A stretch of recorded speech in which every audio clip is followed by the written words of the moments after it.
How should you be investing your portfolio going into the November presidential elections? Write your responses in the comments below, because that's the theme of the discussion today with Bill Baruch, president of Blue Line Futures. Bill, welcome back. It's a pleasure to see you. Thanks for having me on again. So the first question is, if you look back at the last two elections, just the last two elections, 2016 and 2012, we saw both times a sell-off in equities in October going into November. Are the conditions here today for similar levels of volatility this time? Yeah, I think we will see continued volatility into the election. And we've already begun to see it. I mean, we had the melt up through August, and in a very, very foreseeable top through September, happened a bit before the quadruple witching. But the volatility picked up September, and we're seeing a move up through the through the second week here in October. But I think volatility is definitely going to continue into the election and thereafter. What's going to be the trigger for more volatility, do you think? Well, right now, I mean, finishing last week, obviously President Trump contracting COVID-19 was uncertainty. Markets don't like uncertainty. So when there's periods of uncertainty, you're going to see continued volatility. And overall, the election itself brings uncertainty. But I do think no matter who wins coming out of the election, there's less uncertainty or some certainty. And I think that helps the market turn path higher. Before that and leading up to that, I think we'll see that continued volatility, though. And the S&P is regaining close to where it was in the middle of September after that September FOMC meeting. Some good resistance levels overhead in the S&P as well as the NASDAQ. But we are seeing a surge in the small caps. And the small caps, they have surged at times as sort of a grab for yield. But let's also not forget we're in the start of the quarter four, and which brings portfolio rebalancing after quarter three and into quarter four. So I think we're seeing a little bit of jockeying amid portfolios right now, as well as uncertainty layered in the markets, and that's creating volatility. When we talk about this uncertainty, does it have anything to do with polls at all? Because right now Biden is leading Trump in the polls. And we do know that President Trump has a few more pro-business policies, should we say. So do you think that has any impact at all on volatility? I don't think the markets are extremely concerned with the polls. I mean, we've seen what the polls had said back in 2016. I think right now the markets are really concerned more than anything on fiscal policy.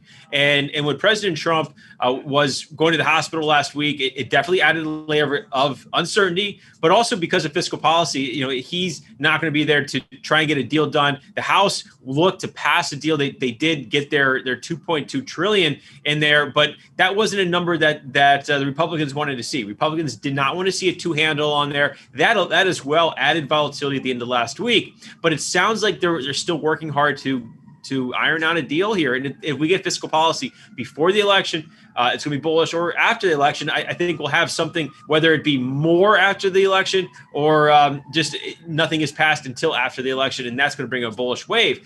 But that volatility is going to continue, with headlines on the fiscal policy. So just on that topic, you were telling me offline that you think that a stimulus package is more likely to come after the election than before. Is that correct? Yes, absolutely. I think right now you're seeing a lot of these politicians jockey for elections. They're trying to assure their base. But coming out of the election, once they're reelected, I think we're going to see the fiscal policy. The Federal Reserve and Jerome Powell have said that we need fiscal policy. I think they're going to get something done. And I think after the election, there's sort of, more freely to do something. Now, we could see an intermittent deal done before the election and then something added to it afterwards. But overall, I think that is what you got to plan for, and that's going to be bullish for equities. But on the outside of the election too, we're going to see Treasury yields. I think one of the best trades of quarter four, other than being long stocks after the election, is seeing the Treasury market go lower. Yes, yields will rise. And I think that's having to do with the fact that we see added fiscal policy, added measures out there, and that as well continue printing money, adding to the debt. But if historically speaking, going back to the 2016 election, the 2012 election, the 2008 election, we saw treasuries lower and yields rise after that, for many of the same reasons, but also 2008 and 2012 were right after QE2 and QE3. And those as well, right now we saw the treasury markets top after QE1, QE2, and QE3, with QE2 and QE3 aligned with the election.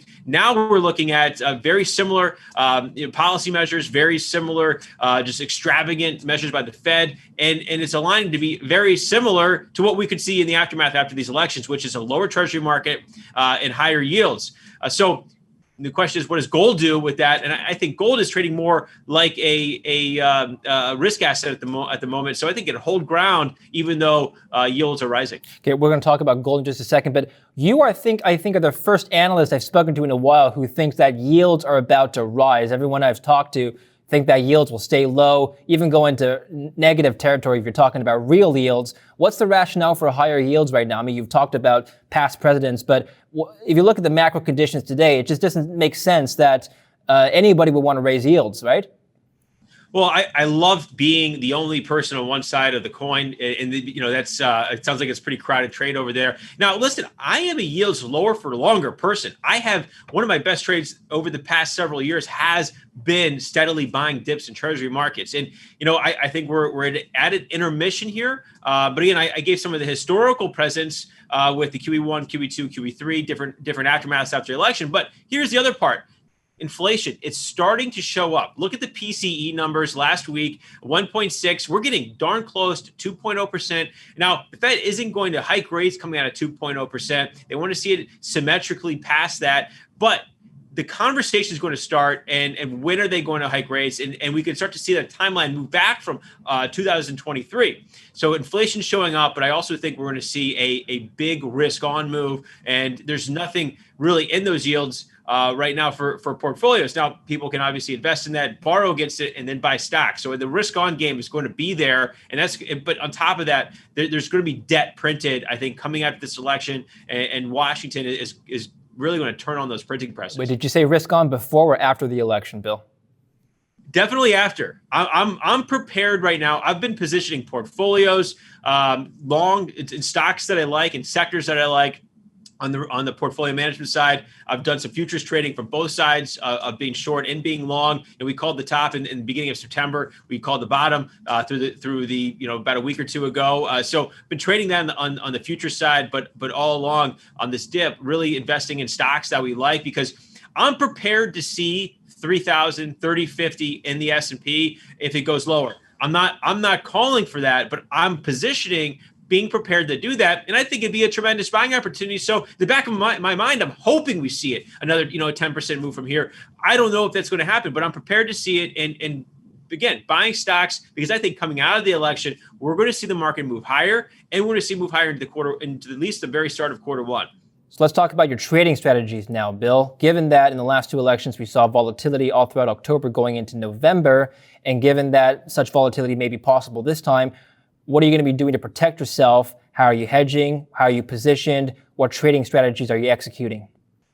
Yeah, I mean, when we're looking at from a portfolio, I love on the stock side. I mean, I love software. I think software is going to perform. I think as we see inflation longer term, 5 to 10 years, so some of these software stocks, I think have the highest probability to be double in a portfolio 5 to 10 years from now. I mean, you're talking about the big names down to the small ones, even from Microsoft and CRM to again some of the small ones that are out there.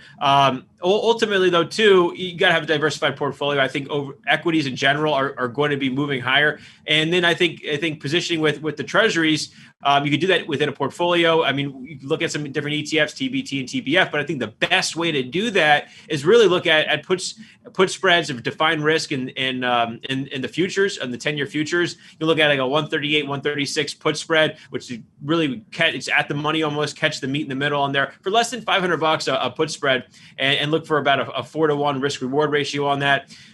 In position there. I think on gold needs to be a centerpiece of portfolios. Now you can look at different ETFs, but I think a pure play using the pure commodity and using the futures is really a necessity in portfolios too. We put out recommendations to be a buyer in gold at 1900, 1810 area, but then as well, 1855 has been our backstop as a buy area. That has been filled, and I wouldn't be surprised to see volatility and even see another chance to get somewhere in there, get filled in gold. So I like being long gold with an average price around 1875, 1880 at these levels. So I think that should be in the portfolio anywhere between 6 and 10%. So yeah, there's a lot of ways to look at positioning. Again, I think stocks should be higher. I think yields are going to rise. I think gold holds ground.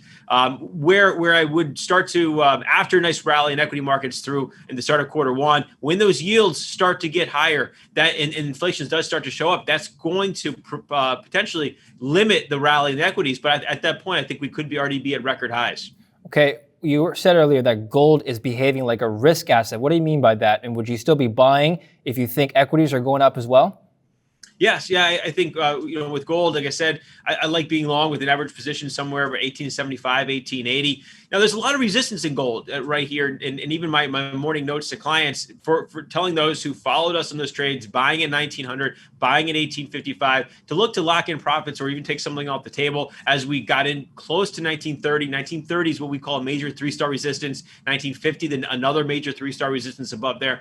I'm prepared to not see gold above 1950 through the election. And really, I'm prepared to not see gold above 1950, 1970 until the second half of December. So I like having gold and having a position from lower levels. I like having a position established in portfolios from a long-term perspective as well as a trading perspective. But I don't think that move in gold is not going to come until the second half of December. And there's a very high probability of trade. You buy gold the second half of December, you hold it through January. It's made money something like 14 out of the last 16 years. So that's where you really want to be ready to position in gold, but for the time being, I think it's important to have it in its portfolio. And who knows? Who knows if it happens before that? But my estimate is to see gold in the first quarter of next year at 2,300. Okay, now I'm just looking at the charts for GLD, the gold-backed ETF here. Now, in 2016, the last election, we saw gold trading down from October all the way down through the end of November into December, and then we got the seasonality pick it up and driving it back up. So basically, the first month after the election, after the last election, was really bad for gold. What happened there, and can we see the same thing this time? Yeah, there was a lot of dollar strength. If you remember, coming out of the election, the dollar rallied and actually topped, I think, the first day of the new year. So what's really going to matter is the dollar, and what do we do with the dollar? So in the 2016 election, a little different. We didn't really have fiscal policy, infrastructure spending was the narrative, but I think we're in a different regime right now where fiscal policy and more stimulus is going to be the normal, and that's going to be supportive to gold to allow gold to ultimately hold ground. Again, I'm not prepared to see gold break out now and through the after election. I think it stays bid. I think dips are buying opportunities. All right, so last question, Bill, about bonds. You think that yields are going to rise. Where would you be positioned with bonds? A lot of people I've talked to don't like fixed income right now, but you think yields are going to rise? Yeah, I mean, right now, in a portfolio standpoint, there's really no yield there to gain. A lot of, one of the measures we've used is looking at some of the ultra short duration corporate bond ETFs to bring in some yield to portfolios in a small pocket, 25 to 30%. But overall, I mean, some of the bigger portfolios, what they could do is again invest in this 10 years, and invest in 30 years, and then look to borrow against it. Now, I'm not looking for a massive shift. I think really what there is a tradable shift here, and right now we're at between 70 basis points to 80 basis points in the 10-year right now. I think that could be up to about to again 1.2, 1.3%. So I think this shift is a very tradable shift, but it's not something that's going to be a reckoning on portfolios from yields going to 3 or 4% or something like that. I don't see that happening at all. That's not going to happen. I think as soon as the 10-year yield gets up to 110, 120, 130, it's above that 1% handle. It's going to put pressure. The pressure is going to become on the equity markets, and that's where a reckoning, in the equities could call a top early part of next year. That's fantastic, Bill. Thanks very much for coming on the show today. Appreciate it. Thank you. And thank you for watching Kitco News. If you're watching this on YouTube, write in the comment section down below where you think stocks, gold, and bonds will go in the next few weeks going into the presidential elections. Don't forget to subscribe and hit that notification bar. I'm David Lin. Thanks for watching Kitco News.